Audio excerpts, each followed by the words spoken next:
சாய் பக்தர்களுக்கு என் அன்பு வணக்கங்கள். ஓம் சாய்ராம். என் அன்பு குழந்தையே, இன்று உன் சாயப்பா உன்னிடத்தில் சொல்ல வந்திருக்கின்ற இந்த செய்தி நீ என்னவென்று கேட்டு முடிக்கும் நேரம் நிச்சயமாக உன்னுடைய வாழ்க்கைக்கு வழி பிறக்கும். என் அன்பு குழந்தையே, எந்த ஒரு விஷயத்தையும் எப்பொழுதுமே நாம் சரியான வழி எதிர்நோக்கி நின்று கொண்டிருக்கின்ற இந்த நேரம் உன்னுடைய வாழ்க்கையானது ஒவ்வொரு நொடி பொழுதிலும் உனக்கு ஒவ்வொரு விதமான அனுபவங்களை கொண்டு வந்து தந்து கொண்டிருக்கின்றது. உன் அப்பா உன்னை சுற்றி நடக்கின்ற ஒவ்வொரு விஷயங்களையும் என்னவென்று தெரிந்து கொண்ட பிறகுதான் உன்னிடத்தில் அந்த விஷயத்தை பற்றி முழுமையாக சொல்ல வருகின்றேன். அதுபோல இன்றும் உன் வாழ்க்கை நடக்கின்ற இந்த விஷயத்தை பற்றி நான் உன்னிடத்தில் பேச வந்ததற்கு ஒரு காரணம் உண்டு. இந்த சாயப்பா இப்பொழுது இருக்கின்ற இந்த சூழ்நிலையில் உன் வீட்டில் இது போன்ற காரியங்களை செய்து கொண்டிருக்கின்ற ஒரு பெரியவரை நான் தண்டிக்க தயங்க மாட்டேன். உன் குலதெய்வம் இப்பொழுது கடுமையான கோபத்தில் நின்று கொண்டிருக்கிறது. அதற்கு காரணம் உன் வீட்டில் இருக்கின்ற இந்த மூத்த நபர்தான். அதனால் இப்பொழுது இந்த மூத்த நபரை தண்டிப்பதா அல்லது உன்னுடைய குலதெய்வத்தினுடைய கோபத்தை தீர்த்து வைப்பதா என்கின்ற முடிவினை நீதான் எடுக்க வேண்டும். பொதுவாகவே குடும்பத்தில் மூத்தவராக இருப்பவர்களுக்கு எல்லோருமே மரியாதை கொடுப்பதுண்டு. எல்லோருமே அவர்களின் பேச்சை கேட்டு நடப்பதுண்டு. அவர்களின் பேச்சை மீறினால் அவர்களின் மனது கஷ்டப்படும் என்பதற்காகவே யாரும் அவர்களை மீறி எதுவும் செய்து விடுவது கிடையாது. அப்படி இருக்கும் பொழுது ஒவ்வொரு நாளும் ஒவ்வொரு விஷயங்களும் இந்த வாழ்க்கையில் உன்னை தொடர்ந்து வருகின்ற நேரங்களில் இந்த சாயப்பா சொன்னது போலத்தான் அவருடைய வார்த்தைகளுக்கு மதிப்பு கொடுக்க வேண்டும் என்று சொல்லி உன் குடும்பமே ஒன்றாக சேர்ந்து செய்த ஒரு காரியம் இன்று உன்னுடைய குலதெய்வத்தை உன் குடும்பத்தின் மீது கோபப்பட வைத்து விட்டது. இது கோபமா அல்லது உண்மையான கோபமா என்பதனை உன் சாயப்பா என்னுடைய வார்த்தைகளை கேட்டுத்தான் நீ தெரிந்து கொள்ள வேண்டும். உன் குலதெய்வம் உனக்கு மிகவும் அருகாமையில் தான் இருந்து கொண்டிருக்கின்றது. நீ தேடி சென்று பார்க்க வேண்டும் என்ற நிலையில் இல்லை. நான் சொல்கின்ற இந்த வாக்கு இது போன்று யாருக்கெல்லாம் அவர்கள் குலதெய்வம் எட்டி பார்க்கின்ற தூரத்தில் இருக்கின்றார்களோ அவர்களுக்கானது என்பதனை மறந்துவிடக்கூடாது. இந்த சாயப்பா சொல்வது போல எட்டி பார்க்கின்ற தூரத்தில் இருக்கின்ற உன் குலதெய்வம் நிச்சயமாக இன்று உன் மீது கோபத்தில் வந்திருக்கிறது என்றால் காரணங்கள் சற்று வலுவாகத்தான் இருக்கிறது அல்லவா? என்ன நடந்துவிட்டது, ஏது நடந்துவிட்டது என்றெல்லாம் நினைத்து என் குழந்தை நீ கலங்க வேண்டிய அவசியம் இனி இல்லை. உன்னோடு உன்னை தேடி வருகின்ற இந்த ஒவ்வொரு விஷயங்களையும் நீ சரியாக என்னவென்று தெரிந்து கொள்ள வேண்டிய நேரம் இது. உன்னை சுற்றிலும் நான் உனக்கு நடத்தக்கூடிய எல்லாமும் எப்பொழுதும் உனக்கான மகிழ்ச்சியை நிச்சயமாக நிறைவாக்க கொடுக்க வேண்டிய காலகட்டம் அல்லவா இது. உன்னை தொடர்கின்ற ஒவ்வொரு மாற்றங்களும் எப்பொழுதும் உன்னை தொடர்ந்து வர வேண்டிய நேரம் உனக்கு வந்துவிட்டது. இனி என்ன நடந்தது, ஏது நடந்தது என்று சொல்லி என் குழந்தை நீ கலங்கிவிடாமல் உன் சாயப்பா நான் முன்னின்று உனக்கு நடத்தக்கூடிய இந்த அற்புதங்களை நீ சரியாக என்னவென்று தெரிந்து கொள்ள முயற்சிகளை செய்துவிட்டால் அது போதும். அப்பா சொல்லக்கூடிய விஷயம் உன்னுடைய வாழ்க்கையிலிருந்து உனக்கான பல உண்மைகளை எடுத்துச் சொல்ல வந்திருக்கிறது. உன்னுடைய எதிர்காலம் என்னவாகும், உன்னுடைய வாழ்க்கையில் என்னவெல்லாம் நடக்கின்றது, உன்னுடைய குடும்பத்தில் இருக்கின்றவர்கள் ஒருவர் செய்கின்ற செயல் குலதெய்வத்தின் கோபத்தை தூண்டியது எதற்காக என்பதனையெல்லாம் நீ தெரிந்து கொள்ள வேண்டும் அல்லவா? உன் சாயப்பா உனக்கு தெளிவாக சொல்கின்றேன், சற்று கவனமாக செவி கொடுத்து கேள். உன்னுடைய குலதெய்வத்தின் சன்னதியில் சில பிரச்சனைகள் நடந்து கொண்டிருக்கிறது. பல காலமாக உன் குலதெய்வ கோவிலை தூக்கி நிறுத்திய உன் வீட்டில் இருக்கின்ற அந்த மூத்தவர் இப்பொழுது அங்கு நடக்கின்ற தவறுகளை எல்லாம் சகித்து கொள்ள முடியாமல் அங்கிருந்து வெளியே வந்து விட்டார். அவர் வந்ததோடு மட்டுமல்லாமல் மற்றவர்களை, அதாவது உன் குடும்பத்தில் இருக்கின்றவர்களை அங்கு செல்லாமல் தடுத்து நிறுத்துகிறார். ஆனால் அங்கு இருக்கின்ற உன் குலதெய்வமோ இத்தனை காலமும் உங்கள் மீது மிகுந்த அன்பு கொண்டு உங்களை நம்பிக்கையோடு தேடி வந்து கொண்டிருந்தவர்கள். என் குழந்தை என்று உன் குடும்பத்தின் மீது உன் குலதெய்வம் அத்தனை பாசத்தையும் அள்ளி கொடுத்து வைத்திருந்தது.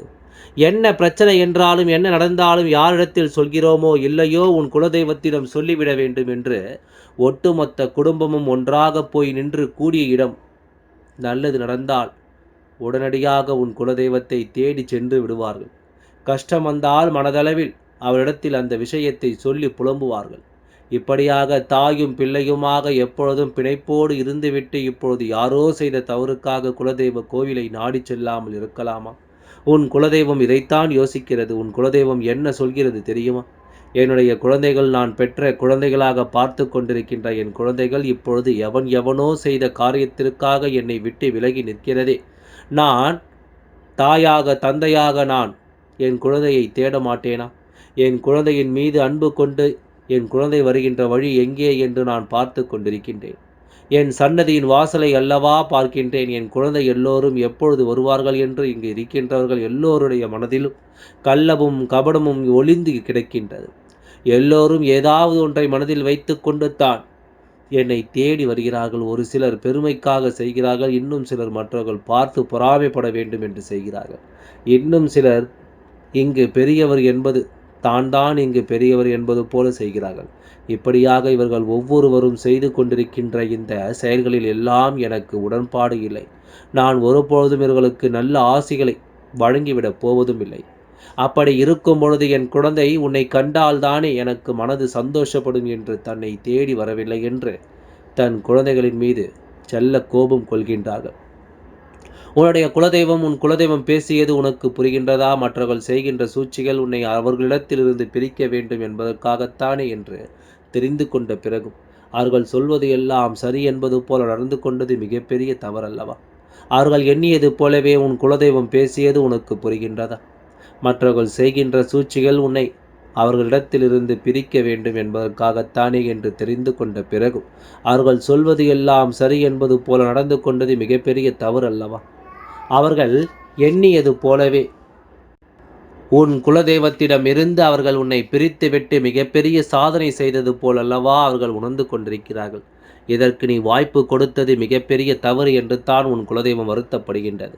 யார் எதை சொன்னார்கள் என்று நீ வருத்தம் கொண்டாலும் எப்பொழுதுமே உன்னோடு நான் வருகிறேன் என்பதை நீ உணர்ந்து இருந்தால் இவர்களின் பேச்சுக்கு நீ மதிப்பு கொடுத்திருப்பாயா? எப்பொழுதுமே குலதெய்வம் என்ற ஒன்று உன் வாழ்க்கை நடத்திய விஷயங்கள் எல்லாம் என்னவென்று உனக்கு தெரியும் அல்லவா?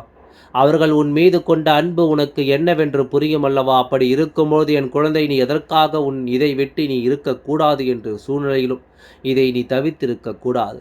உன்னோடு உன் அப்பன் சாயப்பா நான் வருகின்ற பொழுது என் குழந்தை, இது போன்ற சில விஷயங்களை நீ தெரிந்து கொள்வதில் தவறில்லையே. உன் குடும்பத்தில் இருக்கின்ற மூத்தவர் பட்ட அவமானம் உன் குலதெய்வத்தின் மனதில் மிகப்பெரிய சங்கடம். அதை ஏமாற்றியவர்களுக்கு, ஏற்படுத்தியவர்களுக்கு சரியான பதிலடி, பல தடங்கல்களை அவர்கள் வாழ்க்கையில் உன் குலதெய்வம் கொடுக்கத்தான் செய்கின்றது. என் அருகில் வராதே, என் குழந்தையே வரச்சொல் என்று அங்கே உன் குலதெய்வம் குமுறிக்கொண்டு தான் இருக்கின்றது. ஆனால் இது புரியாமல் அவர்கள் அங்கு ஆடுகின்ற ஆட்டம் நிச்சயமாக அது ஒரு நாள் அவர்களை அகல பாதாளத்திற்கு தள்ளிவிடும். மீண்டும் எழும்பவே முடியாத ஒரு சூழ்நிலைக்குள் அவர்களை கொண்டு சேர்க்கும். அப்பொழுது யாரை அவமானப்படுத்தினார்களோ அவர்கள் காலடியில் மண்டியிட்டு கதற வேண்டிய ஒரு சூழ்நிலை நிச்சயமாக ஏற்படும் என்பதை நீ மறந்து விடாதே. என்ன நடந்தது, ஏது நடந்தது என்று சொல்லி எப்பொழுதுமே இந்த மனிதர்களை எல்லாம் நினைத்து வருத்தப்படாதே. நீ அவர்களோடு இந்த கோவில் நடக்கின்ற பிரச்சனைகளுக்காக வருத்தம் கொண்டு ஒதுங்கி இருக்கிறாய். ஆனால் அவர்கள் அதனையே வேறு விதமாக திரித்து நீ வேறு பிரச்சனையில் இங்கு வரவில்லை என்று சொல்லி தெரிந்து கொண்டிருக்கிறார்கள். இப்படித்தான் மற்றவர்கள் மத்தியில் அவர்கள் உன்னை அவமானப்படுத்துகிறார்கள். என் குழந்தையே, இதற்கு நீ என்ன செய்ய வேண்டும் தெரியுமா? உன்னுடைய குலதெய்வத்தின் சன்னதியில் தலை நிமிர்ந்து நீ நிற்க வேண்டும். அதற்குரிய அத்தனை சூழ்நிலைகளையும் உருவாக்கி கொடுப்பதாக உன் குலதெய்வம் வாக்குறுதி கொடுத்திருக்கிறார்கள். உன் குலதெய்வம் சொன்ன வாக்குப்படி உன்னுடைய வாழ்க்கையில் பல நன்மைகள் நடக்கப் போகிறது. உன்னுடைய வாழ்க்கையில் பல சந்தோஷமான விஷயங்கள் நடக்கப் போகிறது. இந்த தருணத்தை எதிர்கொண்டு இந்த வாழ்க்கை தருவதை எல்லாம் என்னவென்று உணர்ந்து கொண்டு எப்பொழுதும் போல என் குழந்தை, உன் சாயப்பா நான் சொல்கின்ற விஷயங்களுக்கு எல்லாம் கட்டுப்பட்டு உனக்கான நன்மைகளை நீ உறுதியாக பெற்றுக்கொள்ள தயாராகிவிட்டால் போதும். உன் சாயப்பா அன்பு எந்நாளும் உன்னை தொடர வேண்டும் என்பதை நீ உறுதியாக நம்புவாயானால் நிச்சயமாக இனி இந்த வாழ்க்கை உனக்கு கொடுப்பதை என்னானாலும் நீ தெளிவாக புரிந்து கொள்ள வேண்டும் என்பதை நீ மறந்து விடாது. சரியானபடி உனக்கு இந்த வாழ்க்கை எல்லா விஷயங்களையும் நடத்தி கொடுக்கும் என்பதை நீ மறந்து விடாதே. உன்னை சுற்றிலும் உன் அப்பா உன்னை தேடி வந்து உனக்கு சொல்வது போன்ற வார்த்தைகளை வேறு யார் சொல்லிவிட முடியும்? உன் குலதெய்வம் உன் மீது மன வருத்தத்தில் இருக்கிறது என்றால் இதை எல்லோராலும் உனக்கு தெரியப்படுத்திவிட முடியுமா? ஆனால் நான் எதற்காக சொல்கிறேன் தெரியுமா? உன் குடும்பத்தினுடைய முடக்கம், மற்றவர்களுக்கு சந்தோஷம், இது ஒருபோதும் நடக்க நான் அனுமதிக்க மாட்டேன். சுற்றி வருகின்ற இந்த மனிதர்கள் யோசிக்கின்ற இந்த விஷயங்களை எல்லாம் ஒருபோதும் நடத்திவிட நான் அனுமதிக்க மாட்டேன். என்ன நடந்தது, ஏது நடந்தது என்பதையெல்லாம் கடந்து இனி இந்த வாழ்க்கை உனக்கு தரக்கூடிய எல்லா உண்மைகளையும் நீ சரியாக புரிந்து கொள்ளப் போகிறாய் என்பதை முதலில் மனதார நம்பு.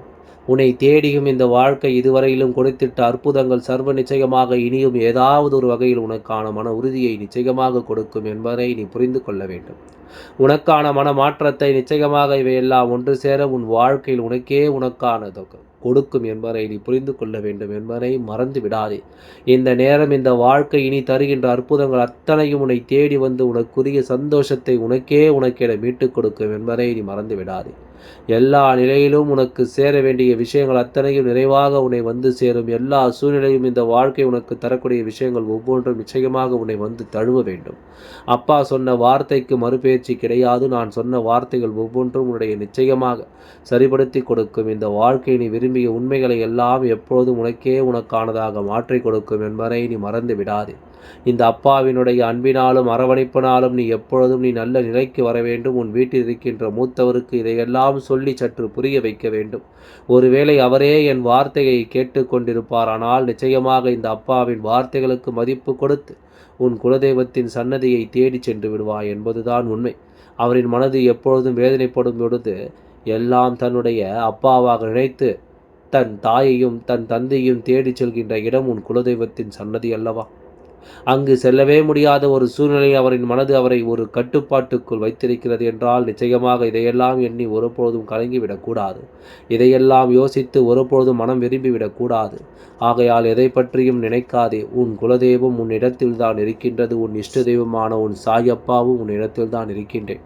எல்லாவற்றையும் நாங்கள் பார்த்து கொள்கின்றோம். நீ பொறுமையாக இரு. எல்லாம் நல்லபடியாக நடந்து முடியும். ஓம் சாய்ராம். நன்றி. வணக்கம்.